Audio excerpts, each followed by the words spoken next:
Hi guys, welcome back to Random Recipes, where I make a random recipe from a book of your choosing. Your pick in the poll for last week's video was Dinner in One by Melissa Clark. Now every recipe in this book is said to be an exceptional and easy one-pan meal. Exceptional and easy, kinda like me. Let's get started. Also, as you notice, I don't have an ebook this week. I actually went to my local library and I picked this up, so I will be flipping a physical book in this video.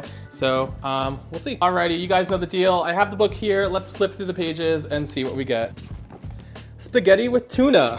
Interesting. I've never had spaghetti with tuna, but I've seen a few recipes. Looking at the recipe now, it is actually spaghetti with tuna, capers, and cherry tomatoes. So that actually sounds a lot better than just spaghetti with tuna itself. Here's the recipe here, beautiful photo. Let's make this thing. All right, all the ingredients are here, not too many. Looks pretty easy. Also, if you're watching this on Instagram, comment the word recipe below and I'll send the full recipe to you so you can see everything that's here. Let's get started. Okay, first things first, let's slice up some garlic and scallions. We separate the whites and the greens, save those for later. Then in a pan, we just cook up the scallions and the garlic until they're golden brown, add in the capers and let them cook. In go the tomatoes and toss to combine. I'm sorry Italians, I had to break the pasta, it would not fit in the pan. Then I add in the water with some salt to the same pan and let it hang out till it's cooked. Add in the rest of the tomatoes as well as the herbs and the green parts of the scallions and toss to combine. And then we add in the tuna. I'm using a Turkish brand of tuna, which is kind of weird because this one only has a foil covering. There's no can opener needed, but add that right in with some lemon juice and some red pepper flakes and give it another toss and you're done.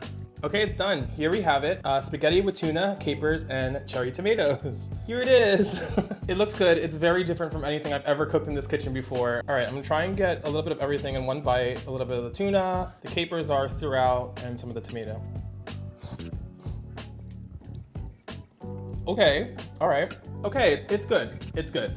I think the question that you all will have is like, how does the tuna taste in the pasta? That's what we're all wondering, right? The tuna is good. It's not too overpowering. Me personally, I'm not quite a fan of it, not entirely a fan of it, but it's not so bad that I'm like, oh, I'm not gonna eat this dish, you know? Also in here, I am not a fan of the half cooked tomatoes and half like added tomatoes at the end. Two different textures there. I'd rather have cooked tomatoes, either one or the other, like, I don't know. I do like, you top it with red pepper flakes, so there's a good spice there. It goes along well with everything. But all in all, this is like a balanced, light, refreshing, I guess healthy dish, so that's good. It's giving Mediterranean, but maybe a little bit too Mediterranean for me. Despite me not loving this recipe and screaming about it, I still have nothing bad to say about this cookbook. There are a ton of good recipes in here that are easy and take like 30 to 45 minutes to cook. This is just my luck of the draw, and this is what I got, and this is what I'm eating. So there's that, but I still encourage you to try this out. Again, comment recipe down below if you're interested, and you can try this yourself at home. Well, there you have it, spaghetti with tuna, capers, and cherry tomatoes.